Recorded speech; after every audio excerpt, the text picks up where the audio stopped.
y la charla a cargo de dos hermanos muy queridos de la Sociedad Teosófica República Dominicana y ya para todos los oyentes que son Felipe de Castro y Rodolfo Gil Malagón.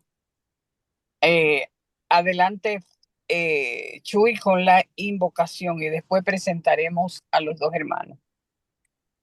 Y gracias a todos por estar aquí y ahora elevamos unas oraciones por los hermanos de Jamaica, la República de Jamaica, allá pues varias islas que están alrededor, por ese meteoro que está pasando cerca de ellos, que los afecte lo menos posible.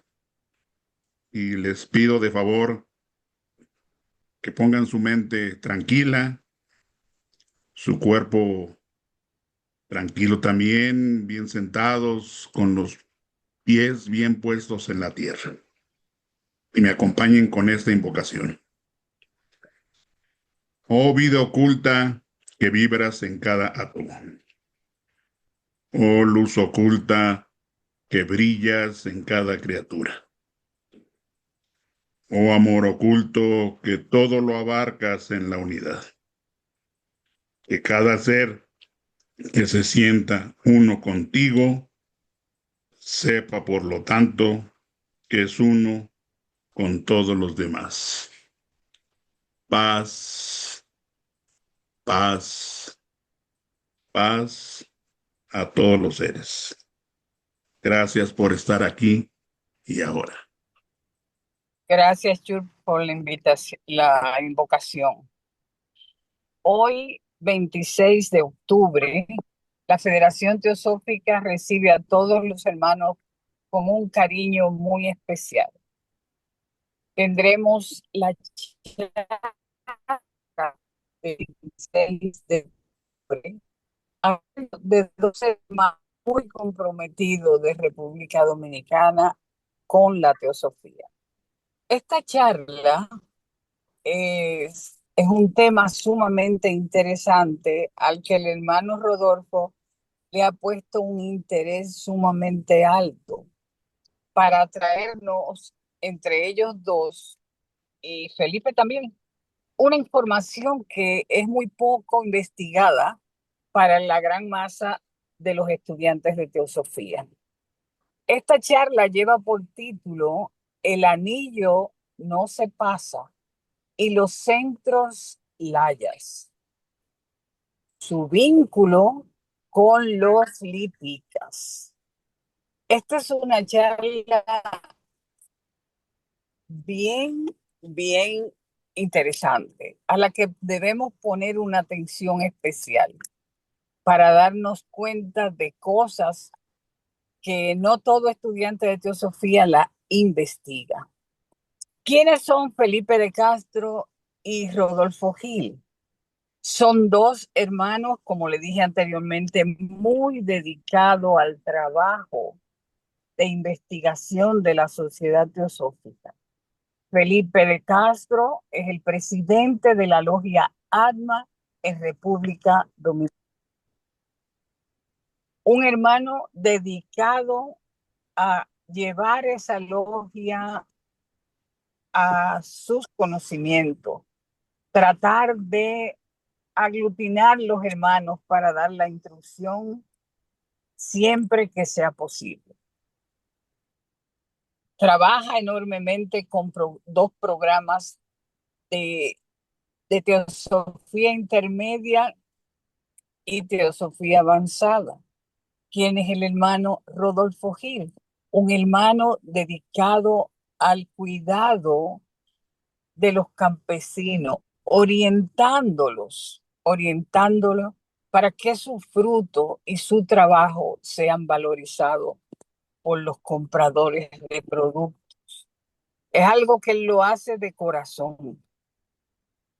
El hermano Rodolfo trabaja con la Orden Teosófica de Servicio en Santo Domingo.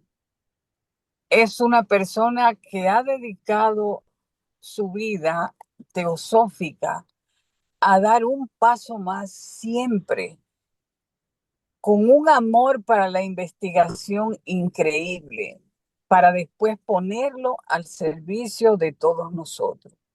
Son dos estudiantes de teosofía que son muy inquisitivos en la investigación, perdón la expresión, pero yo les digo que se han dedicado lealmente al estudio de la señora Blavatsky para traernos hoy este tema tan interesante. Bueno, en este momento, mis queridos hermanos, los micrófonos son de ustedes. Gracias, Magali. Bien, hoy vamos a hablar del anillo no se pasa y los centros Laya y cómo se vinculan con los lípicos. Este es un tema que dice la misma Blavatsky, que es uno de los temas más complejos de la cosmología, de la teosofía.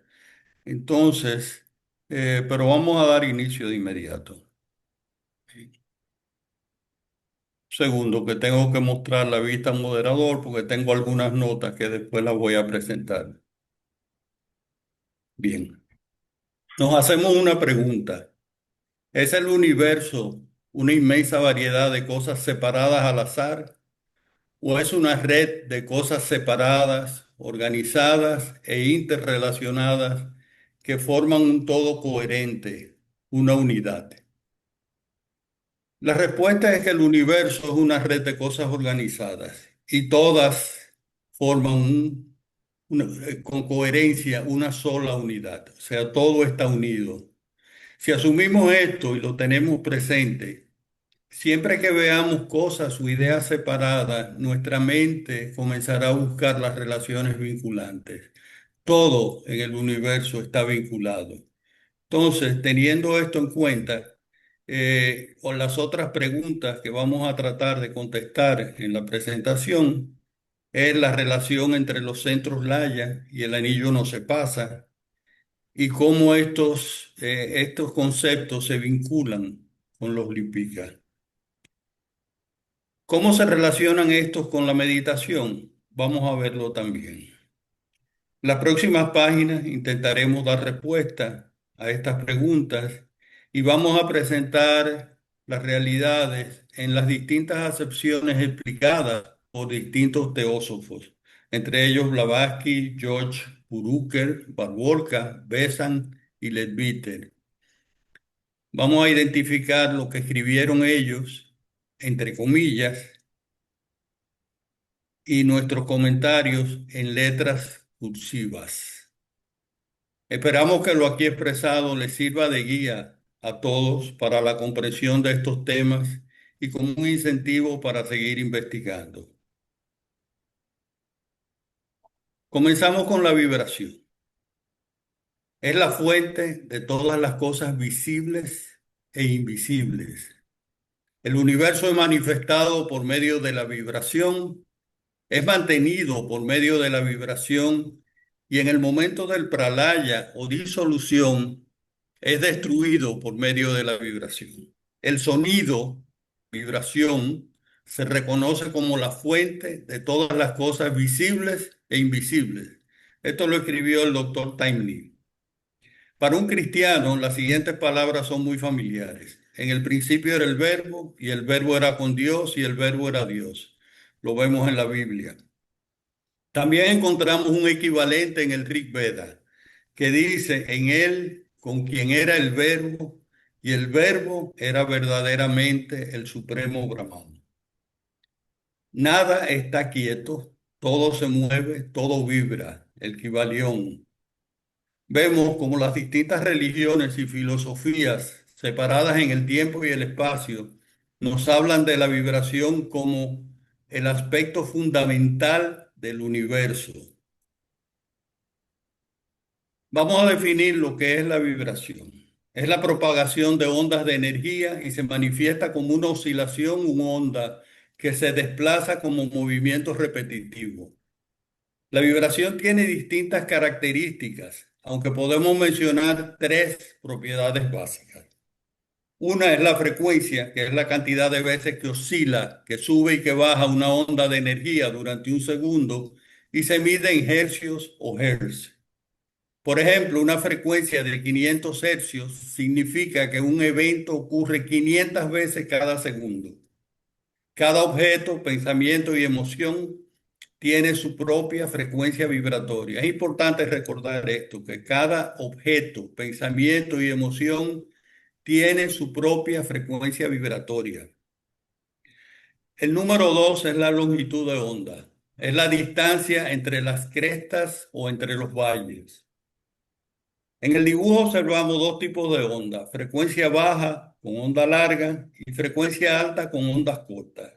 En la próxima página veremos la tercera propiedad de la vibración, su propiedad fundamental.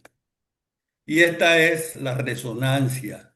Es el fenómeno que ocurre cuando un sistema vibratorio, un objeto, un átomo, una cuerda, es sometido a una fuerza periódica, una vibración, cuya frecuencia coincide con su frecuencia natural o propio de vibración. Esta es la definición de la ciencia sobre la resonancia. En la doctrina secreta leemos: la agitación de las fuerzas fojáticas en los dos extremos fríos, polo norte y sur de la Tierra, que se sigue en una radiación multicolor, durante la noche posee en sí varias de las propiedades de la akasha, entre paréntesis, éter. Color, lo mismo que sonido. El sonido es la característica de la akasha.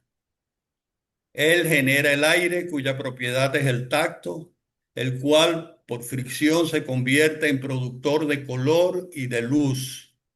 Este fenómeno de las luces polares es productor de intensos sonidos o manera de silbidos, chirridos y rugidos. Es decir, que la luz generada en el akasha por estas radiaciones que vienen del sol son un fenómeno que de la luz se convierte en sonido. El sonido es la primera correlación de la akasha. El logos o ideación divina hecho verbo y el verbo o palabra hecho carne. Voy a repetir esto. El sonido es la primera correlación de la akasha. Es el logos o ideación divina hecho verbo y el verbo o palabra hecho carne. En la Biblia se nos explica que todo fue creado por la palabra de Dios. En Génesis 1:13 dice: y dijo Dios, sea la luz, y fue la luz. La palabra es sonido y el sonido es vibración. La vibración es la naturaleza fundamental de la energía y la resonancia es el principio activo que dicta cómo esa energía se organiza, interactúa y se transforma. Es el mecanismo invisible a través del cual lo sutil, sea una intención, sea un sonido, se manifiesta en lo denso, en la materia, en la realidad. Y es la fuerza que sustenta el eterno ciclo de creación como sincronización, de preservación, coherencia y destrucción, disolución de la forma. Aquí vimos la Trimurti, que se observa en todos los niveles del universo. DeepSeek. No tengan temor de que algunas de estas citas las sacamos de DeepSeek porque hemos sido rigurosos en exigirle a DeepSeek que nos diga las fuentes de donde obtiene la información que nos está proveyendo. Es decir, que con esas fuentes que DeepSeek nos da, verificamos que la información que provee tenga realidad, sea real. Akasha es la esencia primordial, sutil e intangible de la que surge todo el universo. Y el sonido es la única correlación de Akasha. ¿Qué significa la palabra correlación? Se refiere a una conexión, un vínculo o una correspondencia directa y fundamental.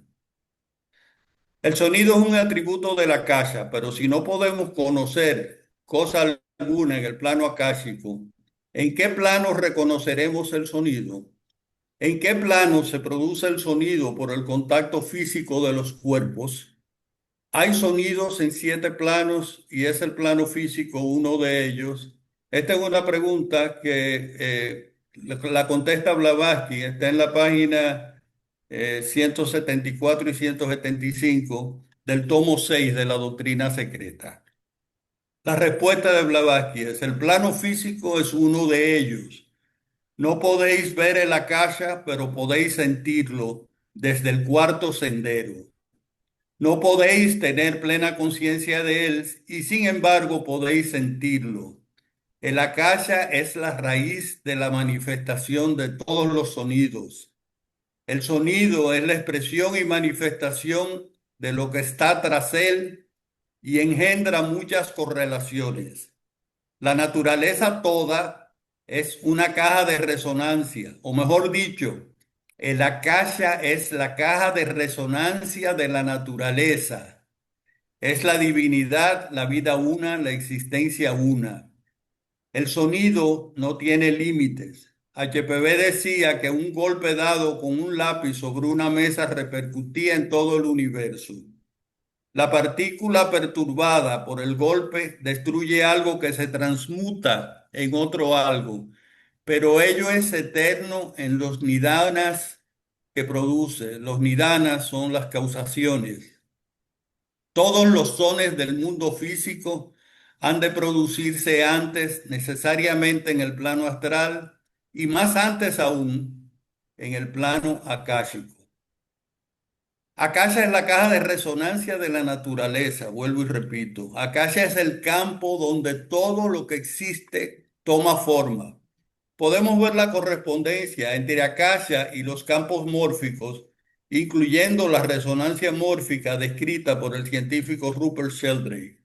Citamos: la resonancia mórfica proporciona una memoria inherente en campos mórficos en todos los niveles de complejidad.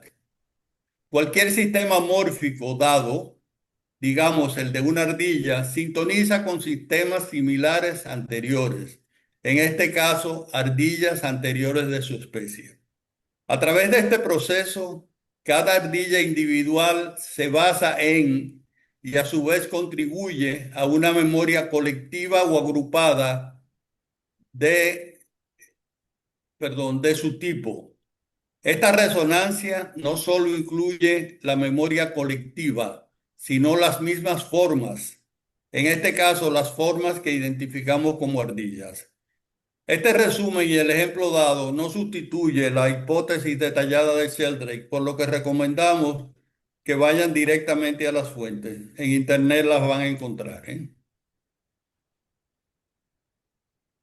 Toda la realidad manifestada es vibración o espalda, y la cualidad de esa vibración está determinada por la interacción dinámica de los tres gunas, triguna.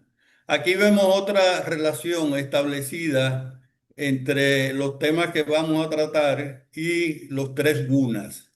Esta relación entre la vibración y las cualidades de la naturaleza material es un pilar de la cosmovisión Sankhya y Vedanta y es fundamental para entender cómo se manifiesta la realidad fenoménica.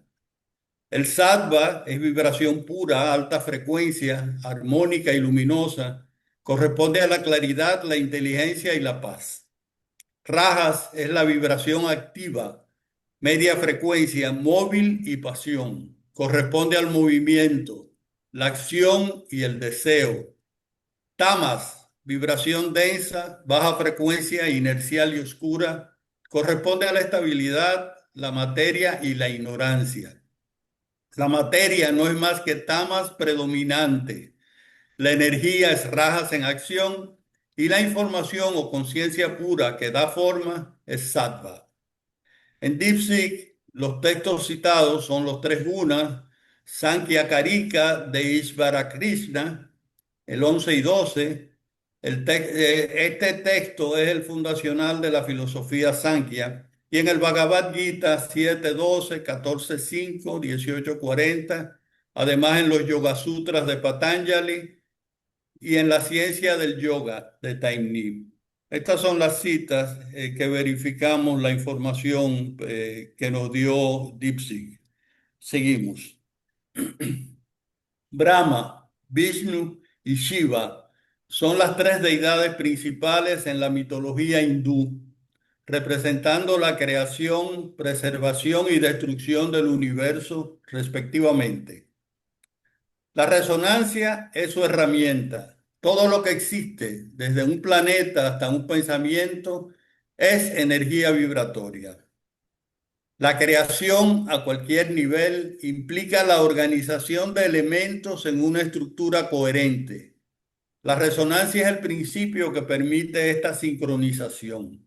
En la teoría de cuerdas, las diferentes partículas fundamentales, los electrones y quarks, son diferentes notas o modos de resonancia de diminutas cuerdas vibrantes. La creación de la materia, por tanto, sería un fenómeno de resonancia. Preservación. Para que algo se mantenga, sus partes componentes deben vibrar en armonía. La resonancia es el pegamento energético que mantiene unida la estructura. Un puente se mantiene estable porque sus materiales vibran en armonía. El caso del puente de Tacoma Narrows en Estados Unidos, que colapsó en 1940, es un ejemplo clásico de lo que pasa cuando una fuerza externa, el viento, induce una frecuencia de resonancia destructiva para la que la estructura no estaba diseñado. El puente se cayó con el viento y el viento era de solo 65 millas por hora. La salud podría entenderse como un estado de resonancia coherente entre nuestros órganos y sistemas, mientras que la enfermedad podría ser un estado de disonancia o falta de sincronía. El tercero, que es la destrucción o disolución de una forma o estructura, la resonancia es la forma más eficiente de lograrlo. Una copa de cristal tiene una frecuencia natural de vibración. Si un cantante de ópera sostiene una nota con su frecuencia, con esa frecuencia exacta y con la potencia suficiente, las vibraciones resonantes transferirán tanta energía a la estructura molecular del cristal que éste no podría contenerse y se hará añicos. Estos tres, creación, preservación y destrucción, nos hablan de Brahma, Vishnu y Shiva. En el tema de la destrucción hay muchos ejemplos. En la Biblia tenemos el caso de la muralla de Jericó, donde Josué estaba marchando en busca de la tierra prometida con su tribu, y al llegar a la ciudad de Jericó recibieron instrucciones de Dios, entre comillas, de que tocaran las trompetas frente a una muralla enorme que rodeaba la ciudad y que dieran 7 vueltas alrededor de la muralla, pisando fuertemente donde caminaban. La muralla, con los pasos de la cantidad de personas que estaban caminando alrededor de ella, más las trompetas sonando, la muralla cayó. En la Biblia pueden ver esta historia. Y hay otras historias. Felipe tiene una. Felipe, adelante.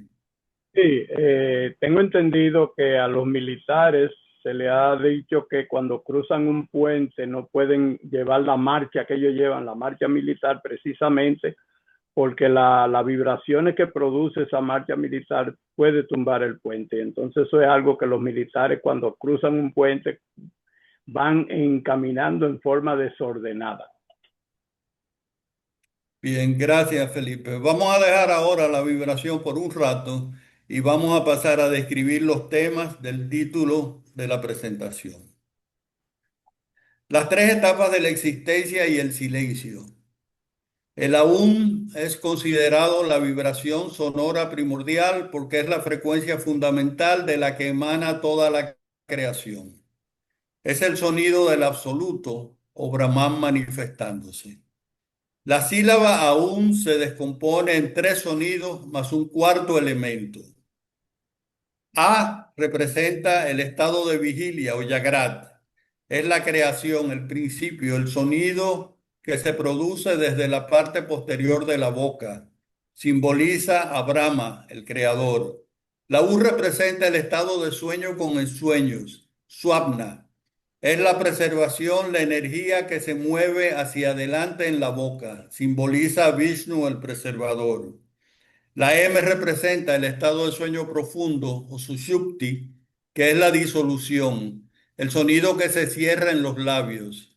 Simboliza a Shiva, el destructor o transformador. Aquí volvemos a ver la Trimurti, representada en el Aum. El silencio que sigue a la tras la vibración de la M que se disuelve en un zumbido, llega el silencio, Turilla. Este cuarto estado es inmanifestado, trascendental y representa a Brahman mismo, la conciencia pura más allá de los tres estados. Al cantar aún se está vibrando en sintonía con el ciclo completo de la creación, desde el origen hasta la disolución y lo que está más allá. Más adelante explicaremos en detalle estas etapas. Esto fue resumido de los textos Mandukya Upanishad, el versículo 1 del Chandogya Upanishad, del Katha Upanishad, del Bhagavad Gita, en dos partes, de los Yoga Sutras de Patanjali y de la ciencia del yoga de Taimiri. Veamos. El veloz y radiante uno produce los 7 centros Laya. Aquí estamos ya dentro del tema principal de la presentación, contra los cuales nadie prevalecerá hasta el gran día sé con nosotros. Y asienta el universo sobre estos eternos fundamentos, rodeando a Cien Chan. Cien Chan es el universo de la forma y la materia, con los gérmenes elementales. El siguiente es el comentario de HPV sobre esta estancia. Los 7 centros Laya son los 7.0, empleando la palabra cero en el mismo sentido que los químicos y los físicos. En esoterismo indica un punto en el cual comienza a contarse la escala de diferenciación. Okay. Repito esto. Los centros Laya o cada centro Laya significa un punto en el cual comienza a contarse la escala de diferenciación. En física es un punto donde las fuerzas gravitatorias de dos masas se equilibran o se anulan. Se conoce como punto Lagrange y está relacionado con la energía punto cero. Los mundos no son construidos ni encima, ni sobre, ni en centros Laya, pues el punto cero es una condición y no un punto matemático. En la gráfica de la derecha vemos una tabla de 7 colores con las líneas que los dividen. Vamos a imaginar ahora que cada color es un plano de conciencia y los centros Laya son las líneas que dividen estos colores o estos planos de conciencia, donde un color se convierte en el otro. Estos son los centros Laya, el espacio donde un color se convierte en el otro o donde un plano de conciencia salta al otro plano de conciencia. Imaginemos también que los planos de conciencia son el universo manifestado desde lo espiritual más sutil y elevado a la derecha, donde está el color morado y donde tiene la menor longitud de onda, la mayor frecuencia vibratoria, hasta lo físico más grosero y denso que está a la izquierda. Seguimos. Laya o Layam. Perdón, Felipe, tú puedes continuar. Laya o Layam, que es una palabra sánscrita, palabra derivada de la raíz li, disolver, desintegrar, un punto de equilibrio o punto cero neutro en física o química. En ocultismo es el punto en que la sustancia se vuelve homogénea y es incapaz de obrar o de diferenciarse. Entre paréntesis, es el punto de la materia por encima y por debajo del cual ha cesado toda diferenciación o cambio de manifestación. Glosario teosófico. Punto Laya, por lo tanto, es el punto de la materia en donde ha cesado toda diferenciación, el punto cero por donde empieza a contarse la escala de diferenciación. Desde dicho punto abstracto procede la manifestación concreta, esto es, empieza la diferenciación de los elementos que entran en la constitución de nuestro sistema solar. Hay que advertir que no se trata de un punto matemático, sino de un estado o condición. Doctrina secreta, tomo 1. En la misma doctrina secreta, tomo 1, de entre la página 139 y 140, leemos lo siguiente.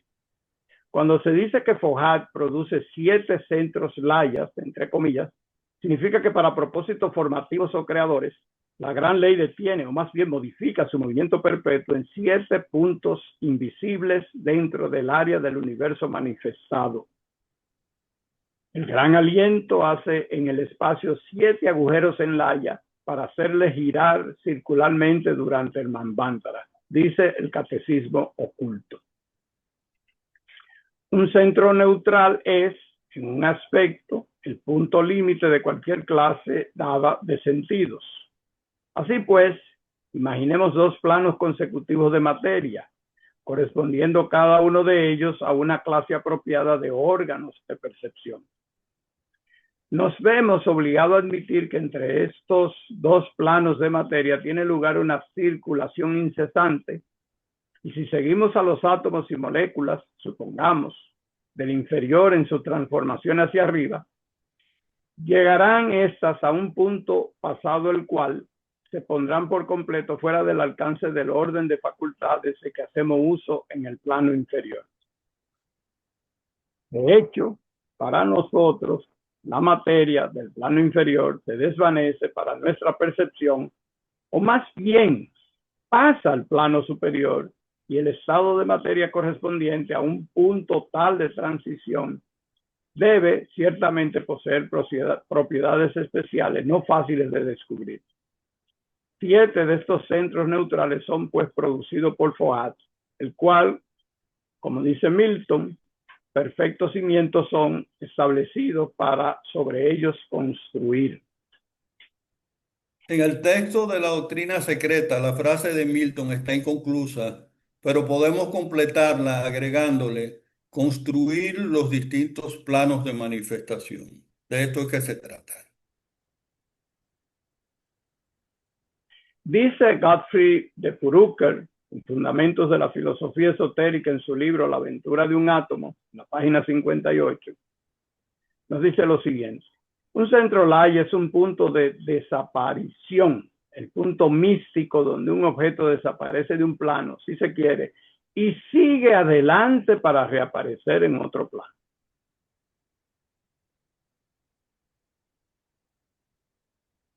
Continúa explicando. En el ser humano hay un centro en su naturaleza a través del cual emanan las fuerzas que vienen de arriba y a través del cual él mismo asciende hacia lo alto.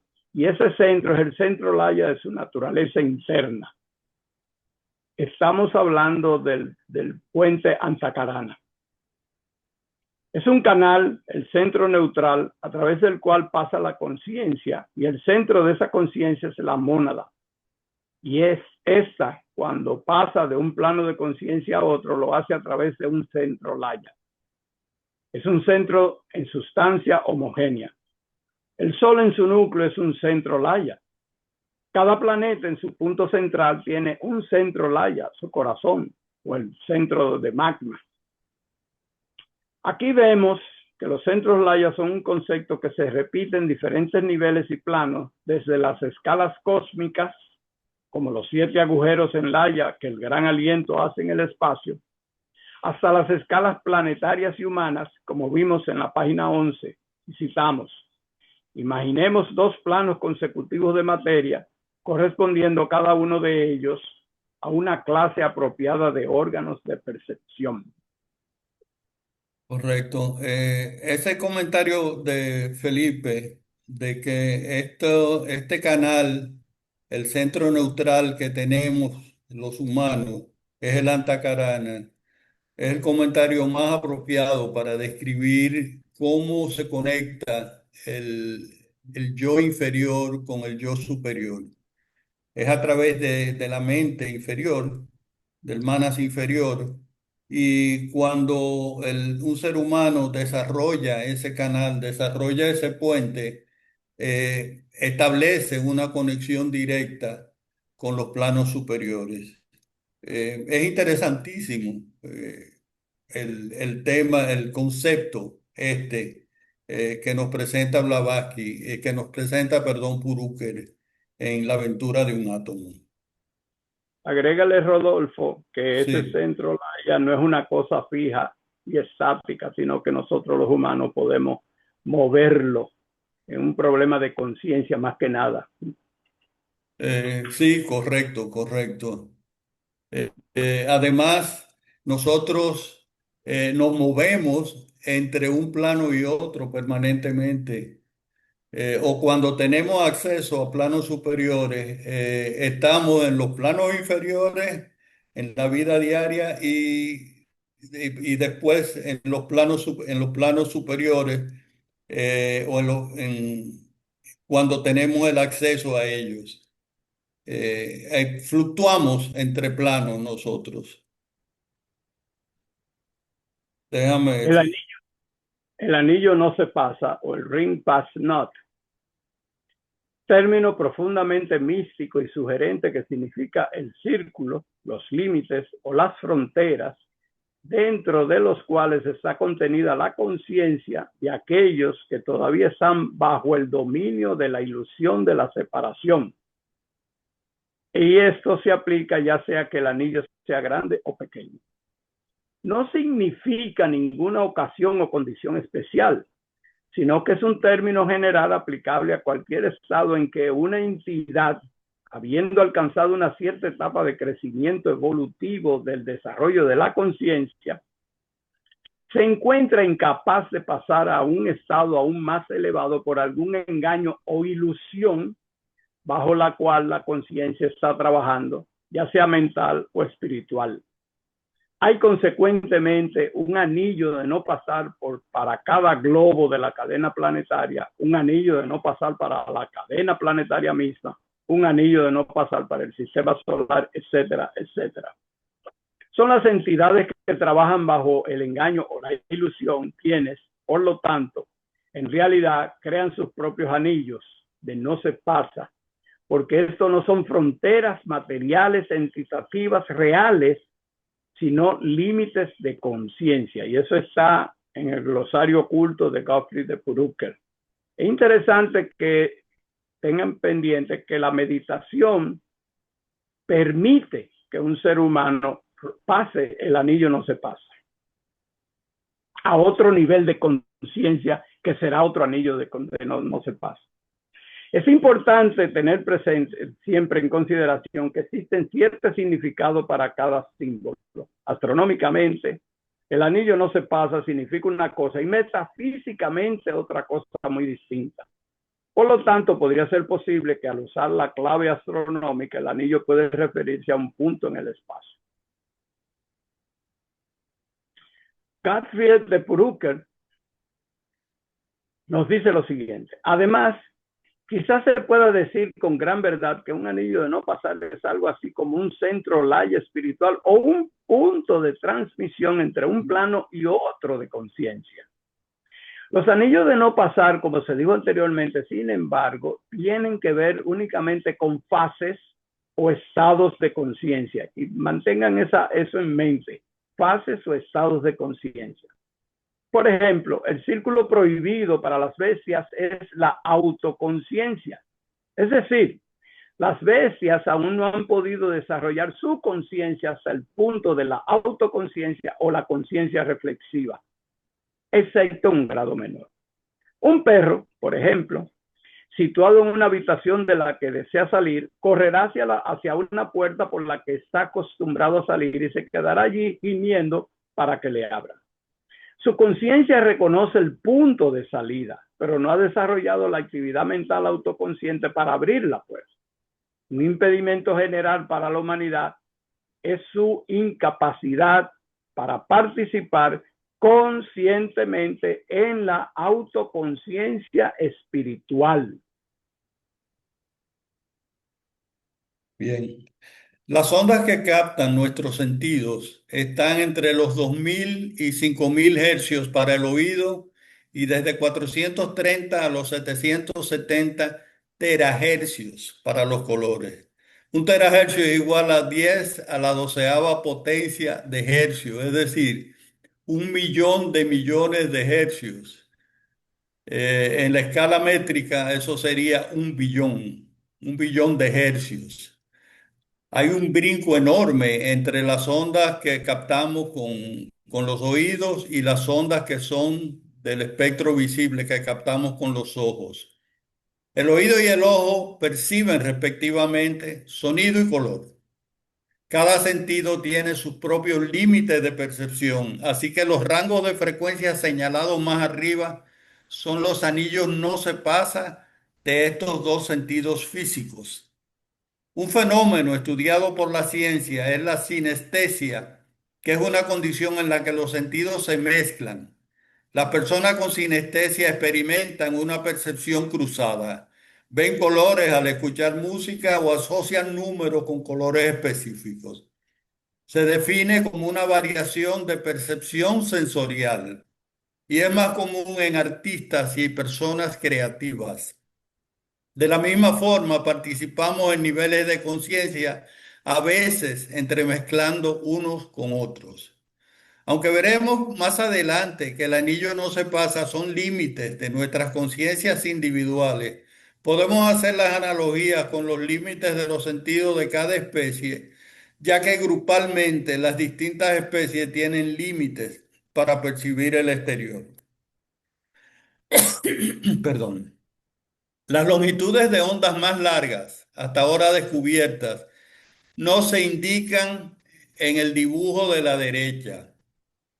Son las ondas gravitacionales originadas principalmente en las fusiones de agujeros negros supermasivos con masas de millones o miles de millones de soles en los centros de galaxias que han chocado.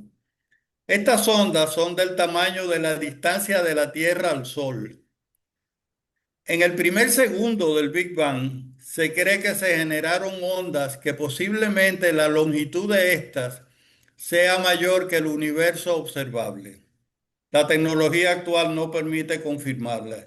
Traemos esta información para que tengamos una idea de los límites de las vibraciones, los límites de estas frecuencias, de las longitudes de ondas largas y de ondas cortas. En el otro extremo de las frecuencias más altas y ondas más cortas, son el límite teórico son los fotones y solamente se han estudiado en aceleradores de partículas. Con esta información, nosotros podríamos pensar que para acceder a las frecuencias de los planos espirituales, tendríamos que pasar de los límites establecidos por estas frecuencias que captan nuestros sentidos. Sin embargo, los planos espirituales están accesibles en el espectro de las frecuencias sonoras, que son similares a las que vibran dentro de nuestros cerebros cuando son activados por nuestros pensamientos y emociones. Esto implica que los planos espirituales no están en los rangos extremos de frecuencias del universo, sino dentro del rango de frecuencias alcanzables para los humanos por el entrenamiento de la mente en la introspección y la meditación. Y esto lo vamos a ver en la próxima página. Pero mientras fíjate, tanto, para ver lo que es el dibujo en la flecha roja, el reducido espacio que señala esta flecha entre los rayos ultravioleta y los infrarrojos es el límite de percepción visual de los humanos. Hasta hace un par de siglos no conocíamos nada sobre los rayos ultravioletas, infrarrojos y las demás frecuencias a la derecha y a la izquierda de esa flecha. Con el desarrollo de la ciencia y la tecnología, hemos ampliado esos límites hasta la capacidad de captar rayos gamma y ondas de amplitud modulada en ambos extremos del espectro electromagnético definido por la ciencia. Eso mismo sucede con nuestras conciencias individuales. A medida que vamos desarrollando nuestra vida espiritual, vamos penetrando en planos superiores de conciencia, traspasando poco a poco, paso a paso, nuestro anillo no se pasa. Sí, Rodolfo, lo que yo te iba a decir precisamente que hay que insistir en el hecho de que el aspecto espiritual no es un anillo que no se pase infranqueable, es que nosotros podemos sobrepasarlo. Es correcto, y eso lo vamos a ver un poco más adelante. Es correcto. Gracias, Felipe. El, Adelante. el anillo no se pasa es el límite al cual la conciencia de cada ser puede acceder en el proceso evolutivo. ¿Cuál es el límite de la conciencia de un árbol? Su límite son sus percepciones del exterior, la brisa que mueve sus hojas y ramas, el sol del cual se nutren sus hojas para obtener energía metabolizando la luz solar y transformándola en carbono, a su vez desechando el oxígeno y regresando a la atmósfera, siendo ese el oxígeno que respiramos. También percibe las sensaciones que captan los hongos llamados micelios, que han hecho simbiosis con sus raíces y forman redes subterráneas comunicándose con las raíces de otros árboles para indicar cuando hay un peligro cercano, depredadores, etc. Ese es el límite de su conciencia como árbol. Aves y mamíferos tienen un escenario más amplio y son otras sus percepciones y necesidades del exterior. Sin entrar en más detalles, lo importante es saber que cada especie tiene sus límites de percepción sensorial. Su anillo no se pasa. Individualmente, nuestro anillo no se pasa depende de nuestra capacidad de penetrar y actuar en el plano de conciencia más elevado que nos permite nuestro grado de evolución. Nuestra conciencia generalmente está enfocada en el plano físico. Somos conscientes de lo que sucede en este plano y nos desenvolvemos en él diariamente. Cuando dormimos y soñamos, dejamos de ser conscientes en el plano físico y toda nuestra realidad en ese momento se limita al sueño que estamos experimentando, o sea, en el plano astral. Hagamos una analogía. Si soy un artista o un científico, mi conciencia se enfoca en una idea o en la obra que estoy ejecutando y todo lo demás desaparece de mi conciencia. El objeto en el cual estoy poniendo toda mi atención es lo único de lo que soy consciente en ese instante. Las técnicas de respiración, pranayama, y los sonidos, mantras, son herramientas para cambiar nuestra frecuencia natural y entrar en resonancia con estados de conciencia más elevados, o sea, la unión o la yoga. Y repetiré esa frase porque es importante. Las técnicas de respiración, pranayama, y los sonidos mantras son herramientas para cambiar nuestra frecuencia natural y entrar en resonancia con estados de conciencia más elevados, o sea, la unión o yoga. Cuando movemos nuestra atención plena del plano físico al plano mental, existe un punto de transición entre ambos. Ese punto de transición entre planos es un centro laya. Las modificaciones de la mente son 5. Conocimiento correcto, conocimiento erróneo, suposición o construcción mental, sueño y memoria. Esto está en los Yoga Sutras de Patanjali. El primero, el estado de vigilia. Estamos despiertos, conscientes de nuestro entorno y realizando actividades.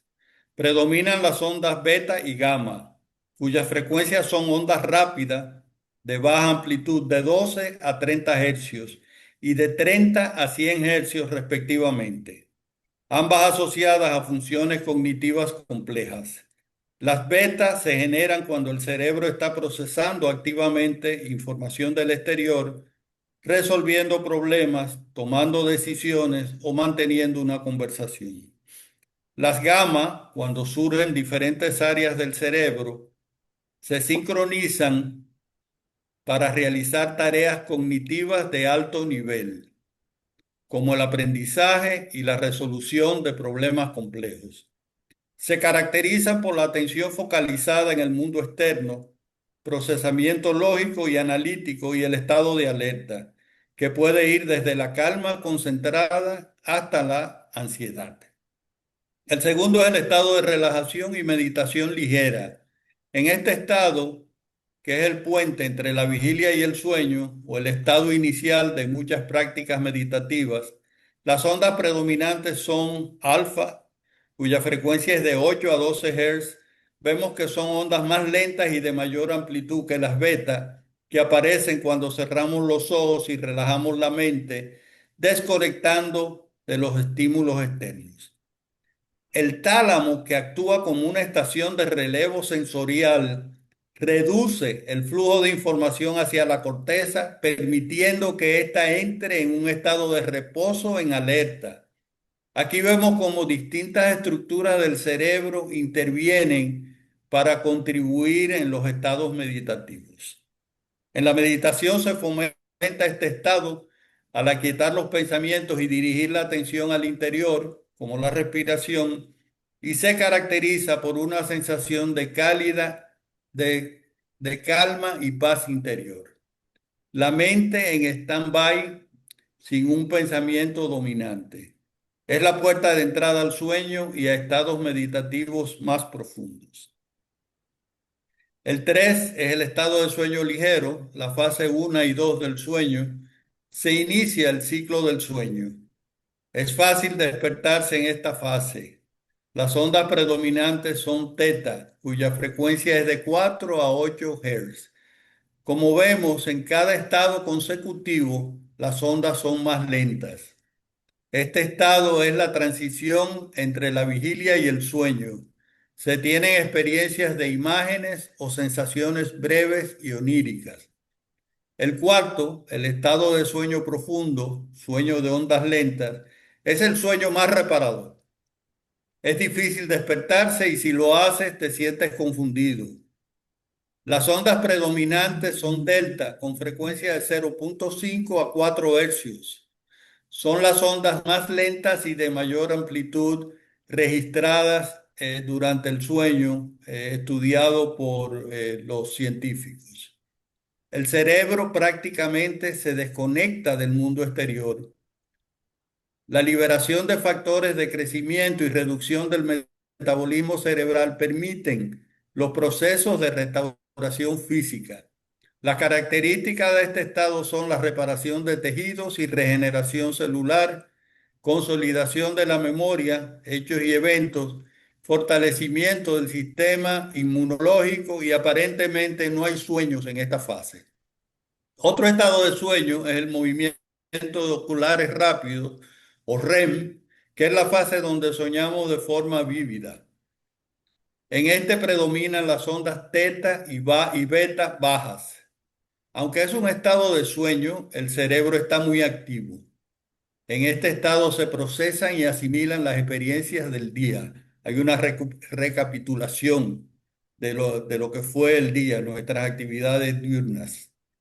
El último estado es la meditación, en la que accedemos a frecuencias como alfa y teta de forma consciente, obteniendo relajación e introspección sin perder la conciencia.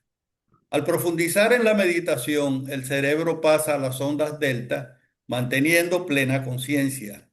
Este estado tiene infinidad de grados y niveles de profundidad, siendo el más elevado y profundo el llamado Turiya, que es la conciencia no dual, el estado de conciencia en el cual se experimenta el samadhi. Esto es del glosario sánscrito.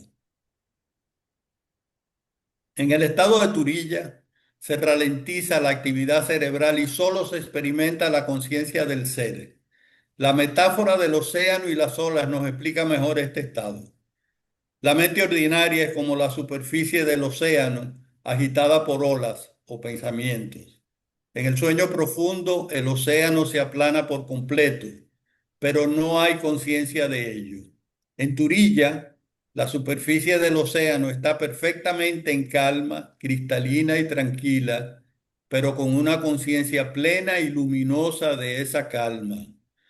La actividad de las olas se ha detenido, pero la naturaleza esencial del agua o la conciencia se revela.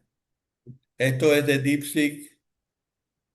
El concepto de Turiya proviene de los Upanishads y se traduce como el cuarto estado, más allá de la vigilia, el sueño con sueños y el sueño profundo. Turiya no es un estado mental o fisiológico más. Es la conciencia pura subyacente que es testigo de todos los estados, vigilia, sueño y sueño profundo. El cerebro y la mente son objetos dentro de esa conciencia, no al revés. El Yoga Sutra de Patanjali define el yoga como la cesación de las fluctuaciones de la mente. Esto es lo que a menudo se interpreta como detener el cerebro. En realidad se refiere a la quietud total del contenido mental, pensamientos, emociones y recuerdos. Cuando este ruido cesa, lo que queda es el silencio consciente, la pura conciencia de ser, Satchitananda. Esta cesación de las fluctuaciones mentales podemos catalogarla como un punto laya, un centro neutral que divide el plano físico de los planos espirituales. En Turiya se trasciende la conciencia del plano físico y el anillo no se pasa, accediendo a los planos superiores donde reside la pura conciencia del ser.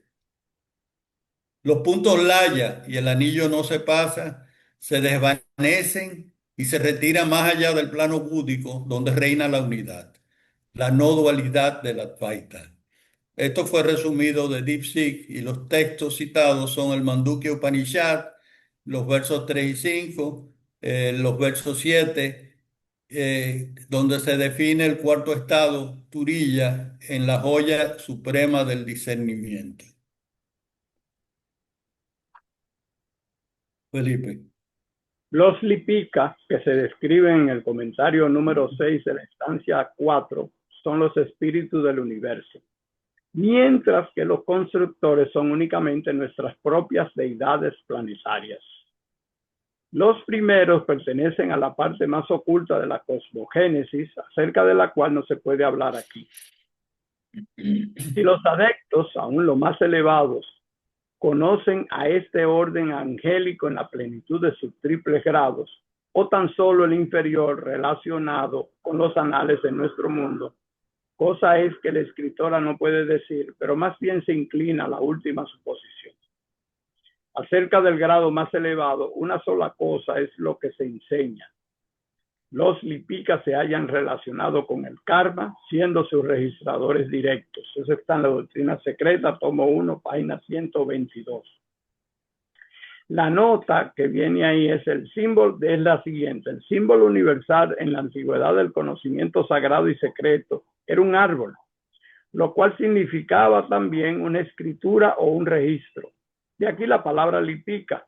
Los escritores o escribientes, los dragones, símbolos de la sabiduría, que guardan los árboles del conocimiento, el manzano áureo de las Hespérides, los árboles frondosos y la vegetación del monte Meru, guardados por serpientes, Juno dando a Júpiter en su matrimonio un árbol con fruto de oro.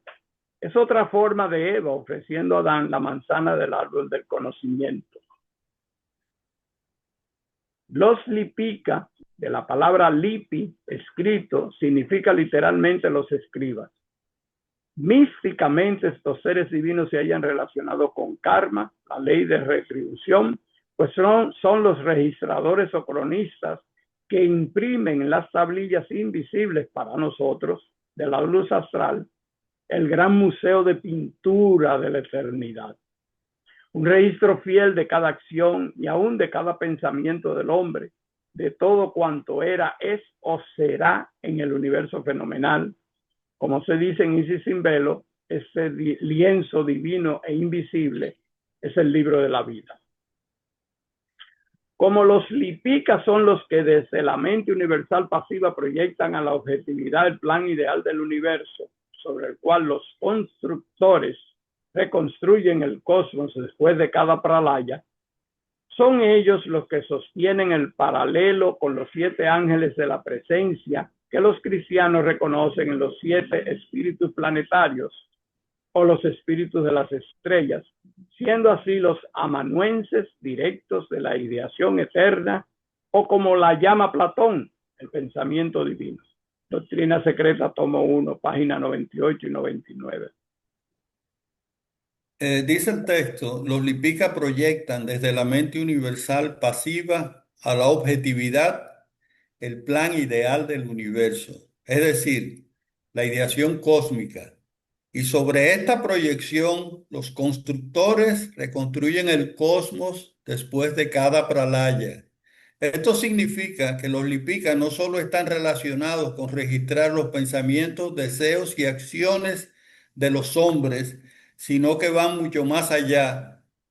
El texto dice, siendo los amanuenses directos de la ideación eterna, o como Platón lo llama, el pensamiento divino.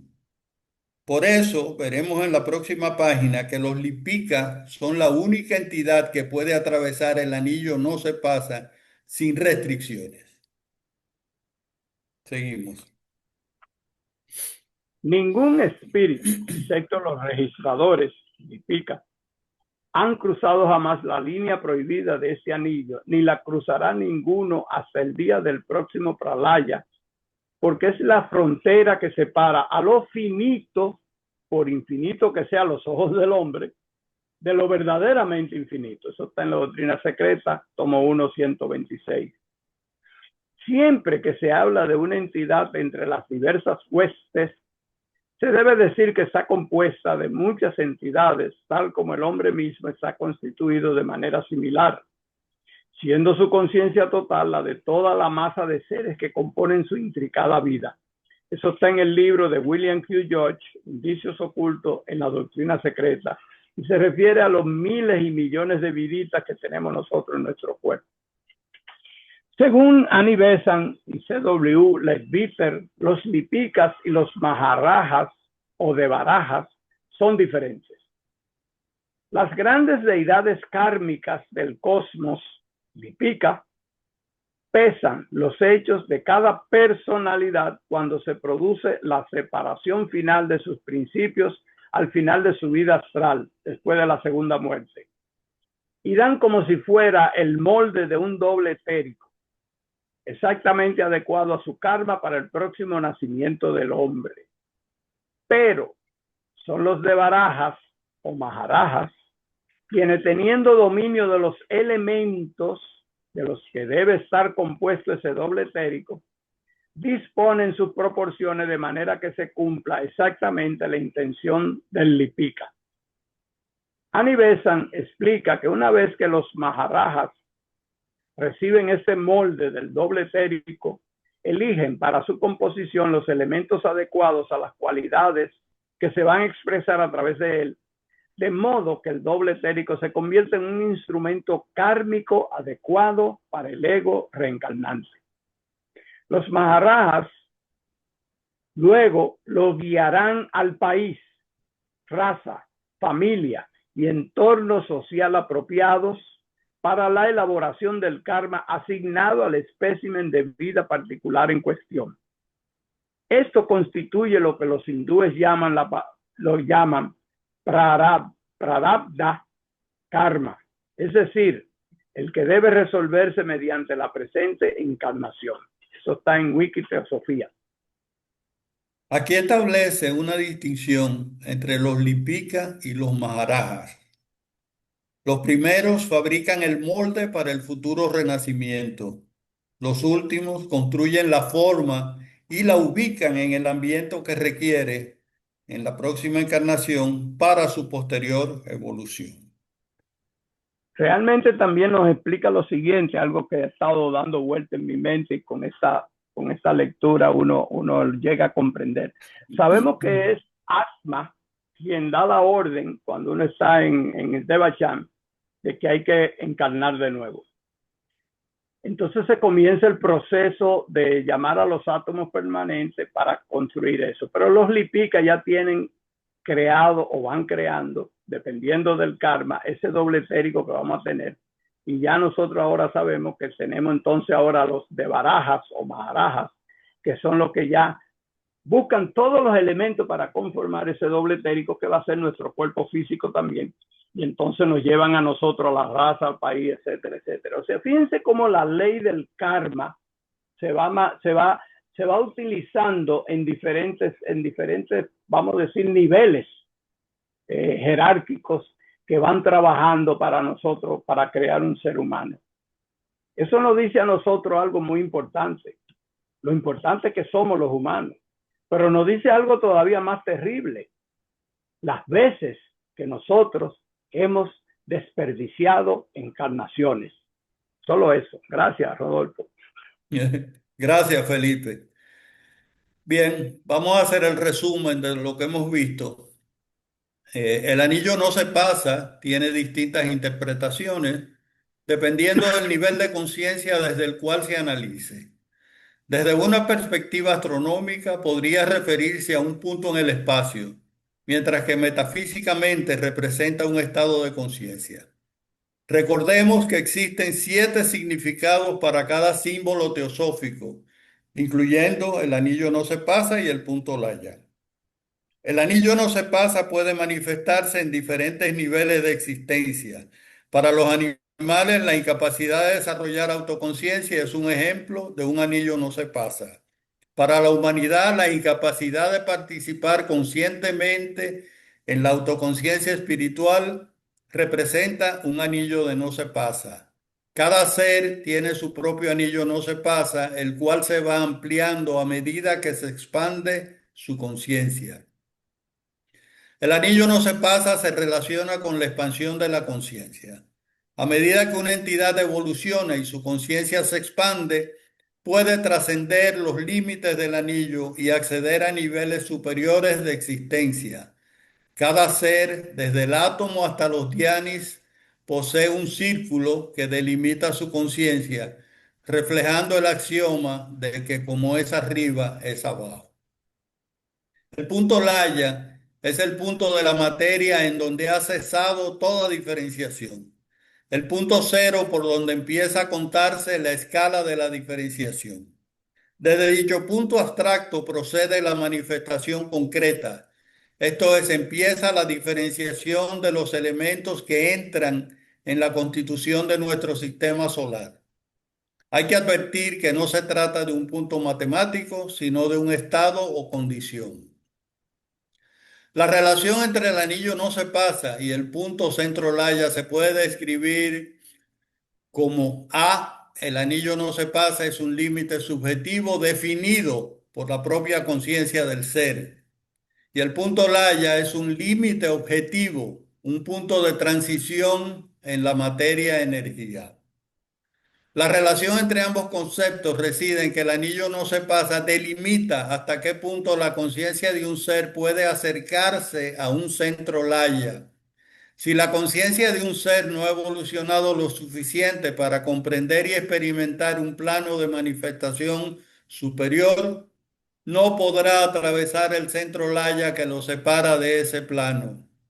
Su anillo no se pasa, por lo tanto, se encontrará antes de ese punto laya.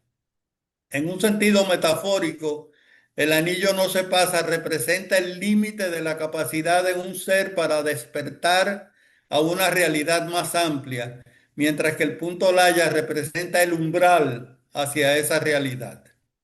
Para cruzar el umbral, la conciencia debe expandirse y superar las limitaciones impuestas por el anillo no se pasa. En el estado más profundo de la meditación, conocido como turilla, se ralentiza la actividad cerebral y solo se experimenta la conciencia del ser. Es la unión armoniosa del yo inferior con el yo superior, la cesación de las fluctuaciones mentales que podemos catalogarla como un punto laya, un centro neutral que divide el plano físico de los planos espirituales. En Turilla se trasciende la conciencia del plano físico y el anillo no se pasa, accediendo a los planos superiores donde eternamente reside la pura conciencia del ser. Los puntos laya y el anillo no se pasa se desvanecen y se retiran más allá del plano búdico, donde reina la unidad. Los Lipika, entidades cósmicas, circunscriben el anillo no se pasa. Esto podría interpretarse como que los Lipicas establecen los límites de la manifestación en cada plano de existencia, asegurando que la evolución de la conciencia siga un orden determinado. Sin embargo, no hay un anillo físico, sino que es una alegoría para describir los límites de la conciencia y la materia. Los Lipicas son los espíritus del universo, mientras que los constructores son únicamente nuestras propias deidades planetarias. Los primeros pertenecen a la parte más oculta de la cosmogénesis. Los cuatro Maharajas o grandes reyes de los Dhyan Chohan son los devas que presiden, cada uno de ellos, uno de los cuatro puntos cardinales. Son los regentes o ángeles que gobiernan las fuerzas cósmicas del norte, sur, este y oeste. No es el rector o el maharaja quien castiga o recompensa, con o sin el permiso u orden de Dios, entre comillas, sino es el hombre mismo, sus obras o karma, que atraen individual y colectivamente, como a veces en el caso de naciones enteras, toda clase de mal y calamidades. Toda la realidad manifestada es vibración. Y la cualidad de esa vibración está determinada por la interacción dinámica de los tres gunas o trigunas. La relación entre la vibración y las tres cualidades de la naturaleza material es fundamental para entender cómo se manifiesta la realidad fenoménica. Brahma, Vishnu y Shiva. La palabra es sonido y el sonido es vibración. La vibración es la naturaleza fundamental de la energía y la resonancia es el principio activo que dicta cómo esa energía se organiza, interactúa y se transforma. Es el mecanismo invisible a través del cual lo sutil, sea una intención o sea un sonido, se manifiesta en lo denso, en la materia, en la realidad. Y es la fuerza que sustenta el eterno ciclo de creación a través de la sincronización, la preservación como coherencia y la destrucción como disolución de la forma que se observa en todos los niveles del universo. Esto, por eso mencionamos a Brahma, Vishnu y Shiva al principio de este párrafo. Los Lipika, también conocidos como los registradores del karma, son los únicos seres que pueden cruzar el anillo no se pasa. Ellos establecieron este límite para separar el mundo espiritual puro del mundo material. Solo al final del Manvantara, ciclo cósmico, o cuando un ser alcanza la unión con el ego universal, es posible traspasar este límite. Están conectados con el karma, la ley de retribución, porque llevan un registro fiel de cada acto e incluso pensamiento del hombre de todo lo que fue, es o será alguna vez en el universo fenoménico. Y el último texto que vamos a leer es que los Lipika y los Maharajas son diferentes. Las grandes deidades kármicas del cosmos, llamadas Lipika, pesan los hechos de cada personalidad cuando se produce la separación final de sus principios al final de su vida astral y dan como si fuera el molde de un doble etérico exactamente adecuado a su karma para el próximo nacimiento del hombre. Pero son los de Barajas o Maharajas quienes, teniendo dominio de los elementos, porque son los que están relacionados con el planeta, teniendo dominio de los elementos de los que debe estar compuesto ese doble etérico, disponen sus proporciones de manera que se cumple exactamente la intención del Lipika. Esas proporciones que se refiere este texto son las gunas de las que ya hablamos. Los maharajas reciben este molde del doble etérico y eligen para su composición los elementos adecuados a las cualidades que se van a expresar a través de él, de modo que el doble etérico se convierta en un instrumento kármico adecuado para el ego reencarnante. Los Maharajas luego lo guiarán al país, a la raza, a la familia y el entorno social apropiados para la elaboración del karma asignado al espécimen de vida particular en cuestión. Con esto le damos las gracias a ustedes por su paciencia escuchando y vamos a pasar a las preguntas. Gracias a ustedes por tan bella investigación de ese trabajo que es muy difícil, muy, muy difícil estos conceptos que ustedes han traído en esta mañana. Bueno, Emilce, si ves las manitas por ahí, ¿me puedes ayudar? Te agradezco. Bien. Patricia Chávez levantó la mano. Ok. Adelante, Patricia. Ahí le permito. Ok. Hola, muy buenas tardes o buenas noches a todos. Espero que estén muy bien. Hermanos, muchas gracias. Está muy interesante todo esto que ustedes nos mencionaron, sobre todo en la vibración. Tengo dos preguntas realmente para ustedes. La primera es, en el caso de este círculo que no se pasa, en nosotros como seres humanos se estaría reflejando lo que sería nuestra aura en ese círculo de no se pasa. ¿Y cuál sería la magnitud de vibración que podríamos alcanzar en conciencia para después de este círculo de no se pasa hacia el exterior? Gracias. Felipe, ¿tú quieres contestarlo?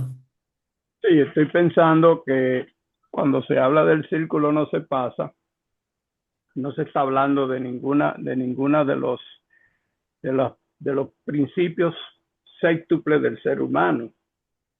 Fíjense que se menciona el antacarana, que no es un principio en sí, es simplemente ese puente que debemos de cruzar, o vamos a decir mentalmente cruzar. Entonces, en realidad, cada uno de los componentes sextuple nuestro, sí en realidad tienen su punto laya, como se explicó anteriormente, del físico al doble etérico, esa fronterita, esa frontera es su punto laya, en cada uno de ellos hay un punto laya. Pero el círculo que no se pasa está más que nada identificado con nuestro nivel de conciencia. En función de la medida en que nuestra conciencia se va despertando más y más, ese círculo se va avanzando más y más. Fíjense que al final de la presentación se habló de que una vez que el ser humano establece esa comunicación entre manas inferior y manas superior y se une, vamos a decir, une las dos componentes de la mente, entonces el círculo se extiende hasta el Buda, hasta el plano búdico. O sea que en realidad eso es lo que yo veo. No sé si lo que dije es incorrecto. No sé si Rodolfo quisiera agregar algo más.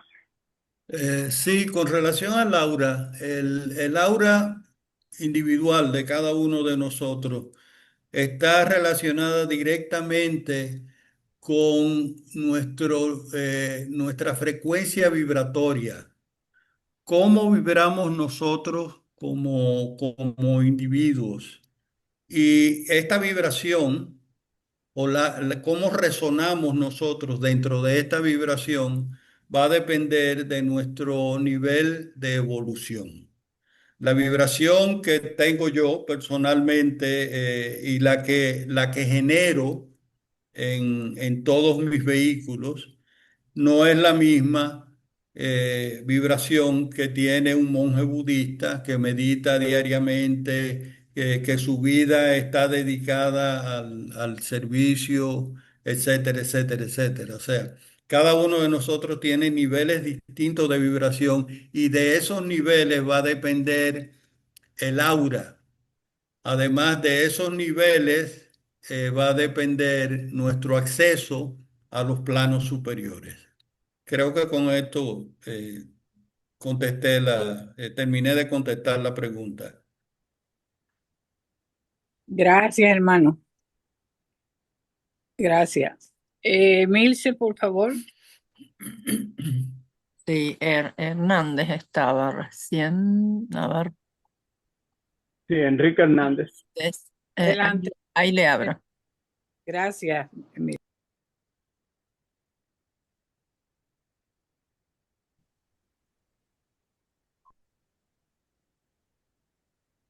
No hay más nadie. Gracias, era que estaba Enrique.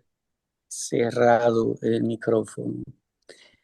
Sí, con respecto a la práctica de mantra, si esa práctica que se utiliza y que produce ese sonido, si está relacionada con los chakras, entonces la pregunta si está relacionada, ¿qué efecto produce ese sonido para ir como activando los centros de cada centro, cada chakra?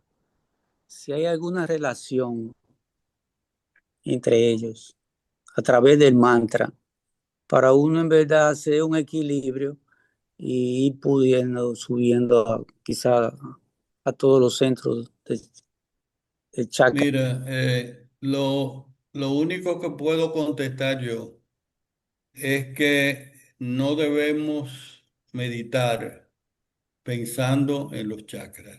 La misma Blavatsky aconseja constantemente de que dejemos que los chakras se despierten de forma natural, cada uno de ellos en función de lo que hacemos en nuestra vida diaria. O sea, qué servicio a la humanidad nosotros prestamos diariamente y no durante el día, o sea, en cada hora, cada minuto, qué hacemos nosotros, cómo pensamos, cuáles son las ideas que pasan por nuestro pensamiento a cada instante, qué niveles de virtudes hemos desarrollado, qué grados de virtudes hemos desarrollado en nuestra vida.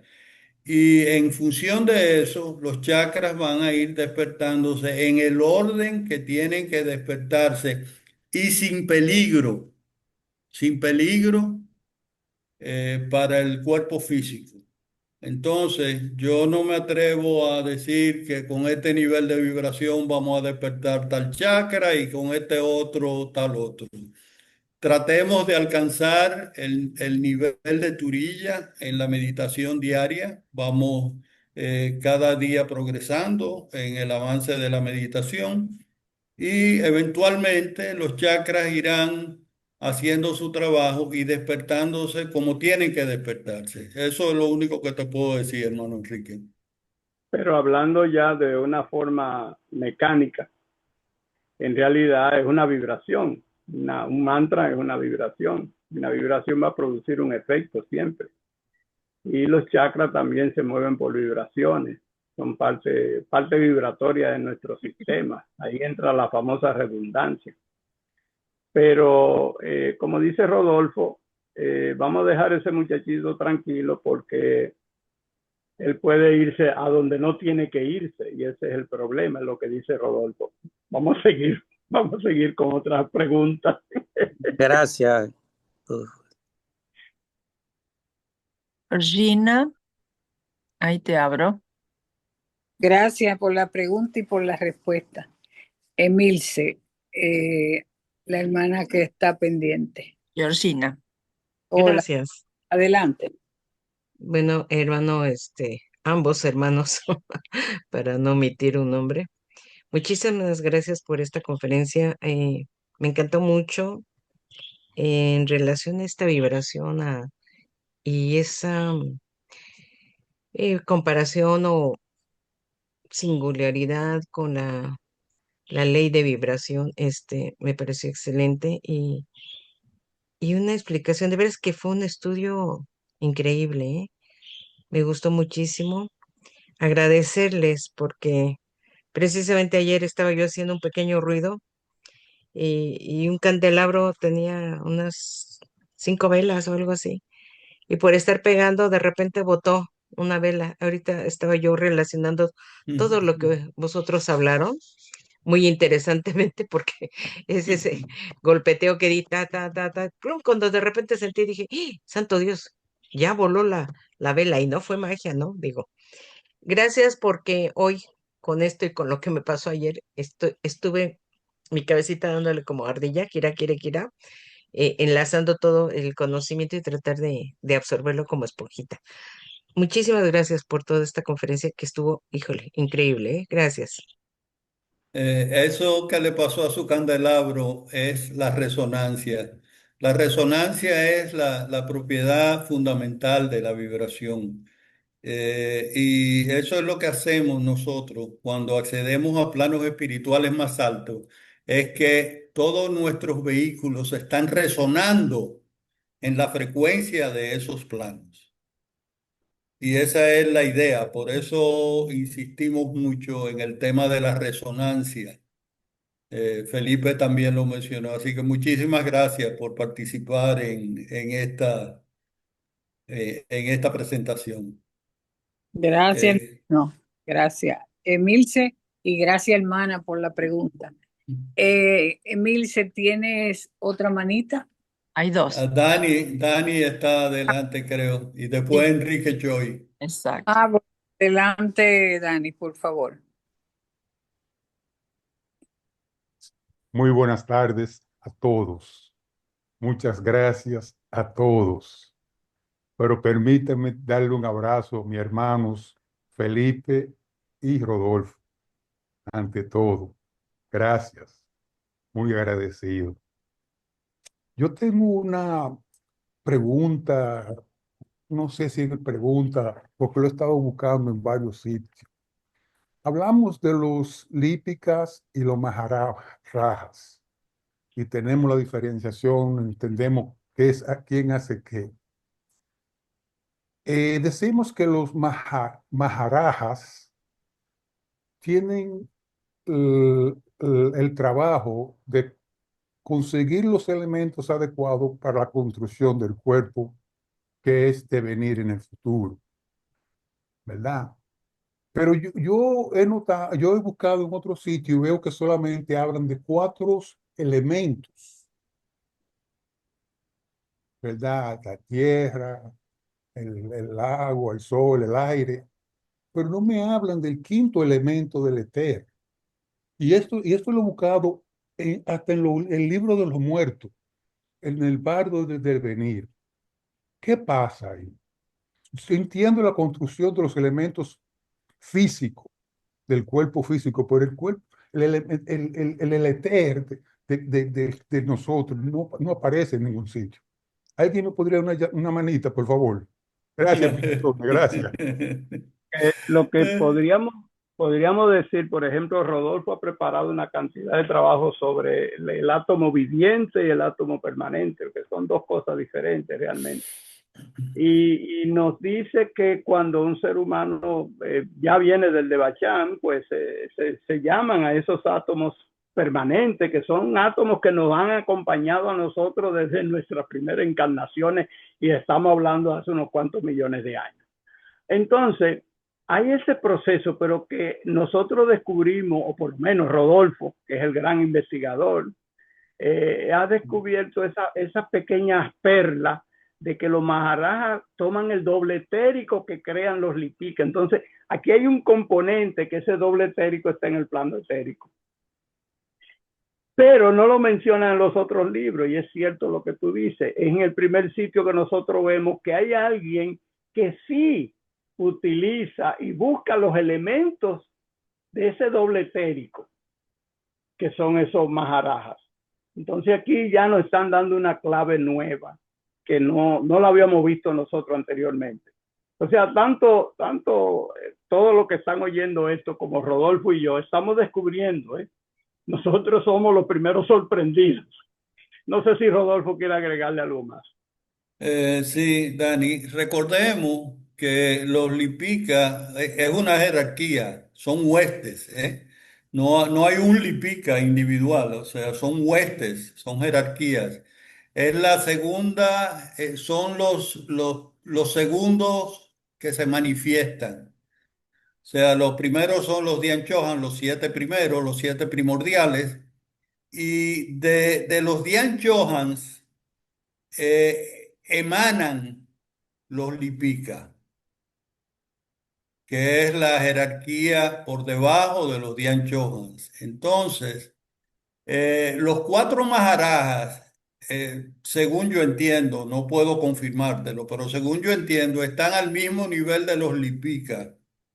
Fueron emanados por los Dian Chohan, pero no lo he leído en ningún lado. Simplemente es una deducción que yo hago por lo que he podido estudiar, que no es mucho, pero mis conocimientos en ese tema son muy limitados.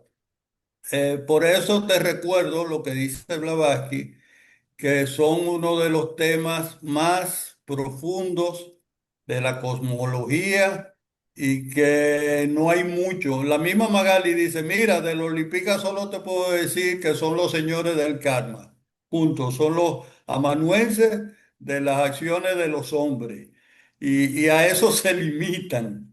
Entonces, no te puedo dar una respuesta, lamentablemente, Dani. Sigue. Vamos a seguir, Dani, quédate con la interrogante y en la medida en que vayamos investigando, si encuentro la respuesta, vas a ser la primera persona que te vas a enterar, ¿ok? Enrique Choi creo que viene Sí. después. Enrique, Sí, yo creo que, excúsenme un segundito, por favor, Enrique. Recordarles las clases de esta tarde, que no las olviden, y recordar la oración de sanación con nuestra querida hermana Lucía de la Orden Teosófica de Servicio desde México. Y entonces quería ver cómo estaban las manitas para ver si terminamos las preguntas con el hermano Enrique Choi. después Magali, pues, Luis Tejada le levantó la mano después, o sea, son 2 personas. Ok, Enrique, adelante. pues no, adelante, pero Enrique, y antes que nada, Magali, para que hagan en el centro de sanación o de o bueno, de servicio, la orden de servicio, que la dediquen, o por lo menos que gran parte de la orden de servicio la dediquen a Jamaica, porque Jamaica va a pasar un momento muy, muy, muy fuerte. Ok, así lo haremos. Hablaré con la hermana que va a dar el trabajo en un rato. Gracias. Adelante, Enrique Choi, perdone la intervención. Mi pregunta va orientado a esos 4 estados que mencionó en la charla, que se refieren a vigilia, sueño con ensueños, sueño profundo y el estado de vigilia de Brahman, ¿no? Que corresponden en sánscrito a Visva, Taihasa, Prajna y Turiya, ¿no? Esto está bien explicado en el Mandukya Upanishad y Sankaracharya tiene un libro especial de estos 4 estados, ¿no? Que se llama Drisha Viveka, ¿no? La pregunta va orientado en cuanto a la realización de estas conciencias, ¿no? Muchos, digamos, en la nueva era se hacen muchas prácticas, pero tengan presente que la experiencia se tiene en el óctuple sendero, o sea, en el último, o sea, después de dhyana viene la abstracción en samadhi, o sea, en samadhi es donde se tienen las experiencias de esos niveles, ¿no? Tanto de taihasa, que es buddhi, prajna, que es una conciencia ya está más cercana al ser, y finalmente la experiencia de Atman, ¿no? Que a veces le llaman Turiatman. Entonces, prácticamente acceder a esos niveles es como entrar en una escuela iniciática, ¿no? Porque te dan la técnica, uno accede a esos estados superiores de conciencia hasta llegar al Atman y, digamos, alcanza, digamos, la realización, digamos, ¿no? En pocas vidas, digamos, ¿no? O si es muy diligente, si ese prasdava karma que mencionó es muy liviano, puede lograr, digamos, trascender el samsara, ¿no? Entonces, no sé qué opina, ¿no? De la parte ya de ocultismo práctico, si esa realización puede ser de manera autodidacta o necesita de todas maneras un maestro, y cómo sería la cosa, ¿no? Para concretizar esos estados. Mira, Lo que sí, yo, adelante, Felipe. Sí. Lo que hasta donde mi entender llega, hay un punto donde uno, vamos a decir, la autoconciencia, uno puede llevarlo hasta cierto punto, pero sí reconozco, porque leyendo La Voz del Silencio, uno encuentra que hay un punto donde realmente uno necesita ya la ayuda de un maestro que lo guíe. Pero parece que en las iniciales, en la parte inicial, que en la parte de la meditación, en la parte principal de ese puente, del puente que une la mente inferior y mente superior, ahí eso es un trabajo de uno. Todo lo que me da a indicar es que hay un trabajo que uno tiene que hacer y hay unos anillos que no se pasa, que uno tiene que llevarlo, o sea, los puntos laya que uno tiene que extender. Y cuando uno ya llega a la mente superior, ya el antacarana, vamos a decir, la unión de la personalidad con la tríada, cuando uno llega a ese punto, ahí definitivamente, como usted lo explicó, ya hay llegar a esos puntos iniciáticos, ya se necesita un maestro que ayude a uno en eso. Es lo que yo entiendo y ahora me llega a la mente que es lo que los maestros en la carta de los maestros es lo que explica tanto KH como el Moria. Pero bueno, Rodolfo, ¿qué tú tienes que decir?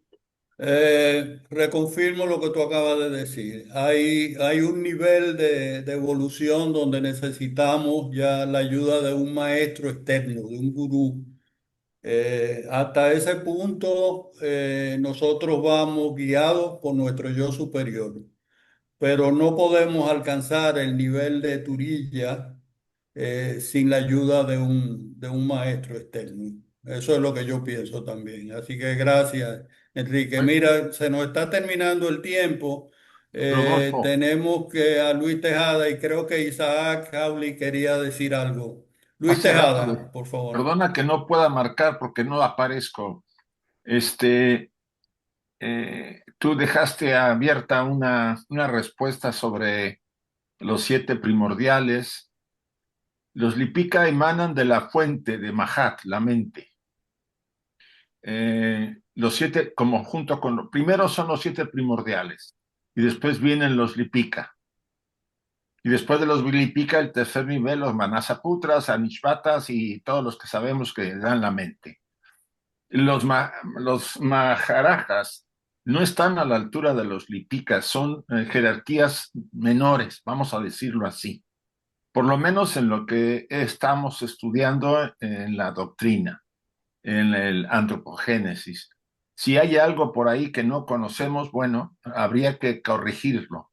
Pero de entrada se puede decir que todo emana de Mahat, de la mente, del tercer logos. Y todo lo que, y los 7 primordiales lo que hacen es captar la mente divina, porque si no hay una mente que los capte, no habría universo. Esa es su función principal. Eso es todo, Rodolfo y Felipe. Muchísimas gracias, Isaac, por esa aclaración, porque yo no Gracias por la tenía claro aclaración. el tema de los Maharajas, Sí. pero ya lo explicaste. Gracias.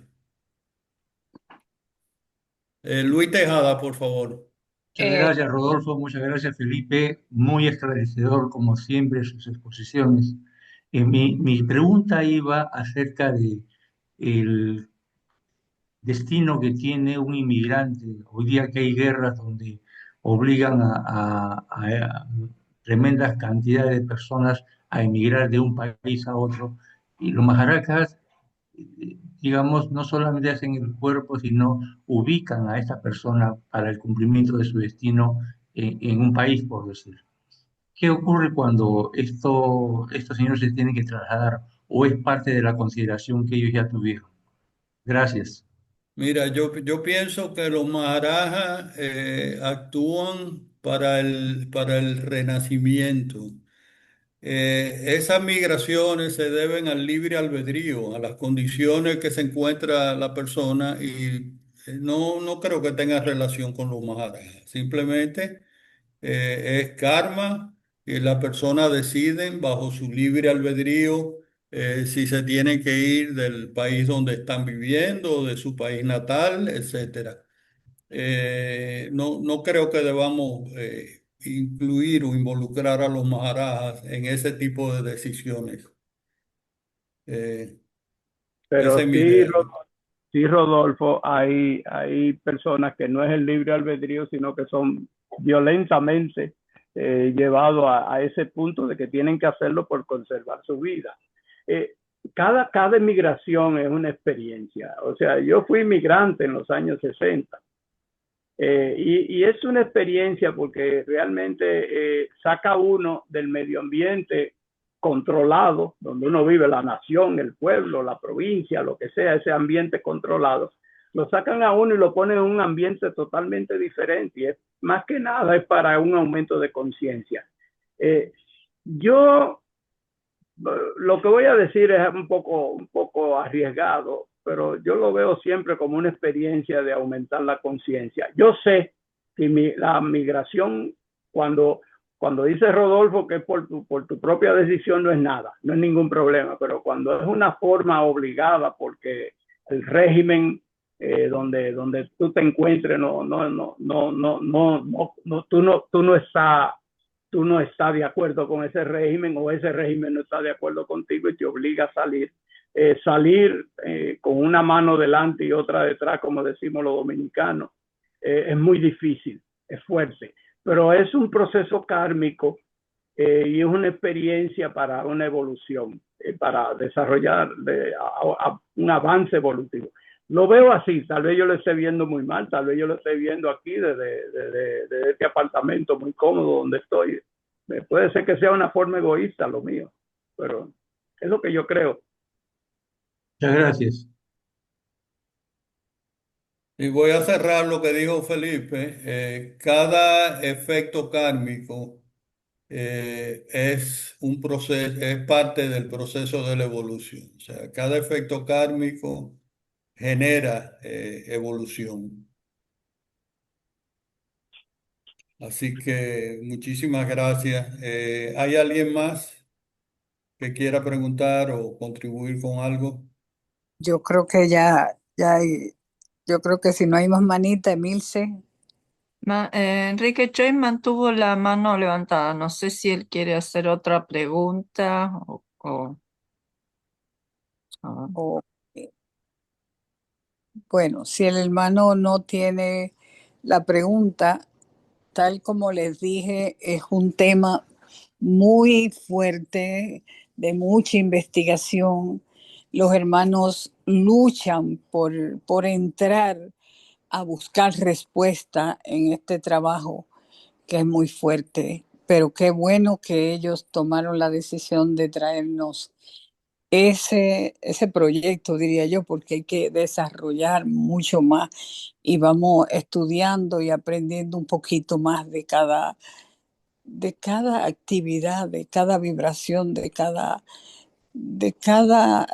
momento que nos atrevemos a sentarnos frente al libro, a estudiar y a penetrar esas palabras que nos deja Blavatsky, que nos dejan autores que tuvieron ese Atma Buddhi, de esa conciencia iluminada para dejarnos prácticamente un trabajo para nosotros ir desarrollando.